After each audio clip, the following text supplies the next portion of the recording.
Good morning, or depending on when you're watching this, good afternoon, good evening, or good night. My name is Ross from PTCGRadio, and I'm back with another game I played on PTCGO, the official online program of the Pokemon trading card game. And just like my last few videos, I'm again playing Seismitoad, Mewtwo, Garbodor. Now, what I'm trying to do through these videos is show you Seismitoad, this new card which everyone's excited about, in a deck which I think is ideally suited, playing against a lot of the common archetypes. You'll notice there my opponent had the advantage in this game, and that always gets my heckles up. You've seen it against Aromatists, you've seen it against Big Basics, you've seen it against Eviltown Garbodor, and now we have something else, except no basic. Now, having a look here, I can see a Blacksmith there, and Roller Skates. I'm expecting a Pyroar deck, which I'm not terribly worried about. And again, there, another thing, and another from me, mulligans all round, and again, I don't start with a Seismitoad. It just doesn't tend to happen. What can you do? I mean, at the end of the day, I'm playing for Seismitoad. I've actually cut down from my initial 14 basics to 12 to increase my chances of starting with Seismitoad, but you can only do as much as you can at the end of the day, and it's not happening for me at the moment. It's not the biggest deal in the world. I've made my deck to try and get that Seismitoad, and it seems like a Pyroar Charizard deck. So essentially, one of two things is going to happen here. I am going to get a fairly quick start with my Seismitoad. I'm going to block his trainers and get my Garbodor down in a situation where he is unable to play Startling Megaphone, and I'm going to have a very easy win, or he's going to kill my Trubbishes, etc., and get a fast start, and I'm going to lose, because I don't play any Stage 1s or Stage 2s in this deck other than Garbodor, which allows Mewtwo and Seismitoad, and I suppose Reshiram, to take down those Pyroars. So my opponent hits his own laser here, and he benches a second Charizard, so this is far more of a Charizard Pyroar deck, rather than the new Michael Pramawat style Pyroar decks. Now, I disagree with him benching that second Charizard, because now he's giving me other stuff to KO to ignore the Pyroars. Now, I'm only playing one Lysandre, not Lysander, and one Power Pad, but he doesn't know that. And to be fair, that still gives me two ways to drag his bench Pokemon up and replace him with the active. Now, you'll see here, turn 1, my opponent is playing a lot of trainers, and that is what I've learned to expect from these Charizard Pyroar decks. They tend to play a lot of trainers, and what that means is that if I can get, and he's got a Roller Skates there, which he hits a Tails luckily, and he's got Bicycle and all there, if I can get a Seismitoad up, and I hit a Juniper, which is just lovely, I might as well pop it on the Trubbish for now. I might as well put a Muscle Band on the Reshiram, and then Juniper. I need a Seismitoad DCE. I don't hit that, but I hit an Ultra Ball DCE. Now, I'm putting the second Trubbish down because if he gets rid of my Garbodor and don't, even under Train Lock, he can still get a Trubbish and a Lysandre, not Lysander, and he can kill my Garbodor.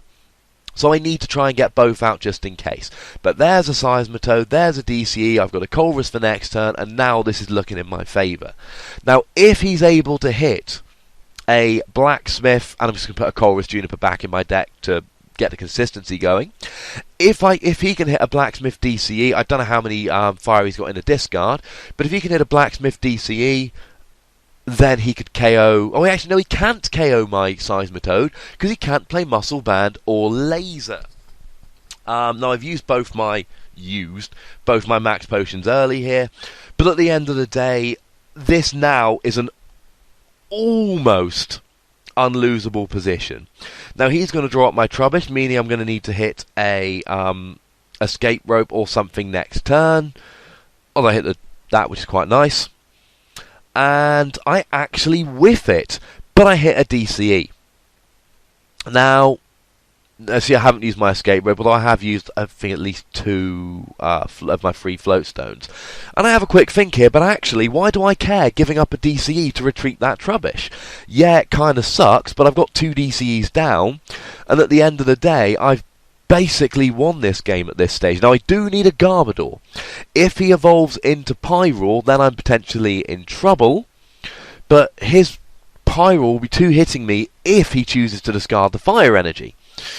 So as long as I can hit a Garbodor sometime soon, I am absolutely rolling here. Because I'm hitting for double damage. Now, if he can hit a Blacksmith here, he's potentially got something. He puts a Fire Energy on, which means he's at least going to be able to attack.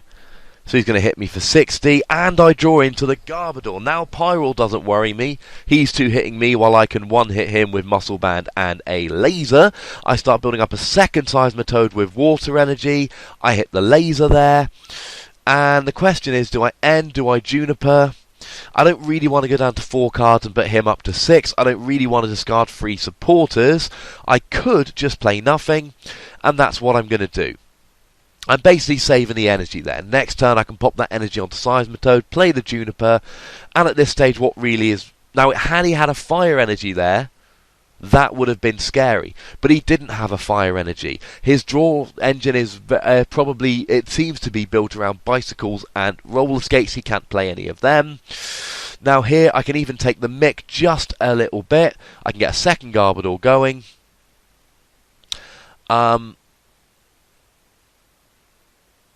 Now I do need to make sure I've got a Muscle Band, because that's all my float stones, but I can now retreat for the other Seismitoad, get the KO with that, and best case scenario, he draws into a DCE and a Pyroar, but he doesn't have anything, so he puts up the other Litleo, and at this stage the game is mine. He ends me to 2, I hit an N of my own.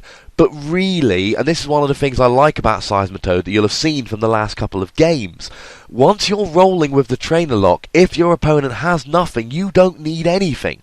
He's the one that needs cards here, not me. And he sees there's no way to win, and he gives it up. So, if you can get the Garbodor out and the Trainer Lock up, this becomes a very nice matchup indeed. Very quick, easy win there. But, because I managed to get the Seismitoad out and the Garbodor, I was able to get rolling nice and quickly. As always, please like the video, comment if you've got any questions or indeed comments, subscribe if you haven't done so already, and I'll be back with more videos featuring Seismitoad initially, but then branching out into fighting decks, etc., showing you all the cool stuff from fighting Furious Fists, and indeed from the Boundaries Crossed on rotation we are heading into. My name's Ross, and you've been watching PTCG Radio.